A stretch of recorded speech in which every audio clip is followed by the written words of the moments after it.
നമ്മളിന്ന് വന്നിരിക്കുന്ന ഒരു ബ്രേക്ക്ഫാസ്റ്റ് റെസിപ്പി ആയിട്ടാണ്. അത് നമ്മുടെ പേർലി മാണിയുടേത്. ആക്ച്വലി ഇത് കുറച്ച് നാളായിട്ടുണ്ടെങ്കിലും നമുക്കിപ്പോഴാണ് ട്രൈ ചെയ്യേണ്ട ടൈം കിട്ടിയത്. കുറച്ച് സാധനം കൊണ്ട് വളരെ പെട്ടെന്ന് ചെയ്തെടുക്കാൻ പറ്റിയൊരു റെസിപ്പി ആയതുകൊണ്ട് തന്നെയാണ് ഞാൻ ഒന്ന് ട്രൈ ചെയ്ത് നോക്കാമെന്ന് വെച്ചത്. 2 കുട്ടി സവാളയും ഒരു ചെറിയൊരു തക്കാളിയും 2 പച്ചമുളകുമാണ് എടുത്തത്. ഇവന്മാരിക്കും നമുക്ക് നൈസായിട്ട് കട്ട് ചെയ്തെടുക്കണം. വളരെ ചെറുതായിട്ട് കട്ട് ചെയ്താൽ മതി.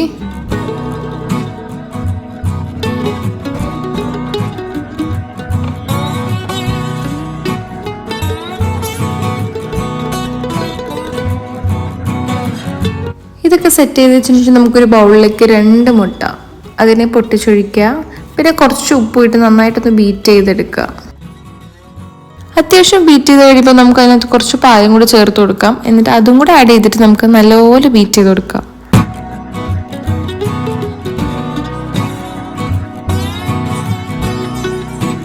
ഇവന്മാരൊക്കെ സെറ്റ് ചെയ്തതിന് ശേഷം നമുക്ക് പാൻ ചൂടാക്കി കുറച്ച് എണ്ണ ഒഴിച്ചു കൊടുക്കാം.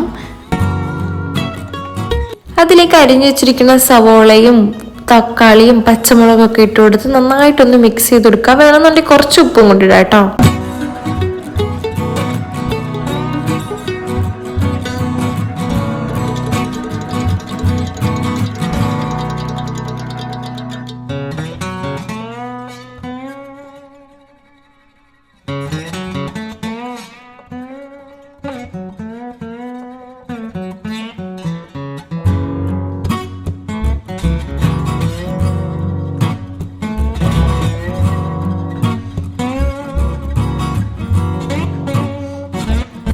ഒന്ന് വഴണ്ടി വരുമ്പോഴത്തേക്കും കുറച്ച് മല്ലിയിലയും കൂടി ഇട്ട് നമുക്ക് മിക്സ് ചെയ്ത് കൊടുക്കാം. പിന്നെ വഴറ്റിയതിനെ എടുത്ത് നമ്മൾ നടുക്ക് വെച്ച് നന്നായിട്ടൊന്ന് പരത്തി കൊടുക്കുക. അതാകുമ്പോൾ അടിയിലത്തെ ലെയർ നമുക്ക് സെറ്റ് ആക്കാനായിട്ടാണ് അങ്ങനെ ചെയ്ത് കൊടുക്കുന്നത്. അതിനുശേഷം നമ്മൾ നേരത്തെ ഉണ്ടാക്കി വെച്ചിരിക്കുന്ന മുട്ടയും പാലും മിക്സും കൂടി ഇതിനകത്ത് കുറേശ്ശായിട്ട് ഒഴിച്ചെടുക്കുക. ഭയങ്കരമായിട്ട് സ്പീഡിൽ ഒഴിക്കരുത്, പതുക്കെ പതുക്കെ ഒഴിച്ചു കൊടുത്തിട്ട് ജസ്റ്റ് ആ മസാല ഒന്നും ഇങ്ങനെ പരത്തി കൊടുക്കുക.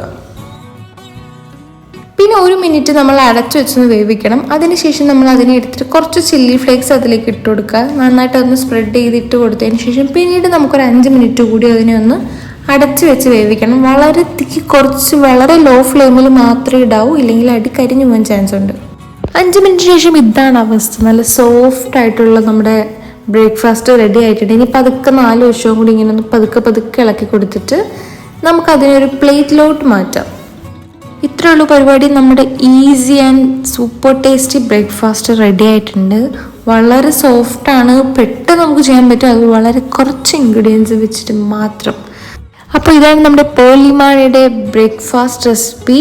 ഇതെല്ലാവരും ഒന്ന് ട്രൈ ചെയ്ത് നോക്കുക, എന്നിട്ട് അഭിപ്രായം പറയാം. Thank you for watching.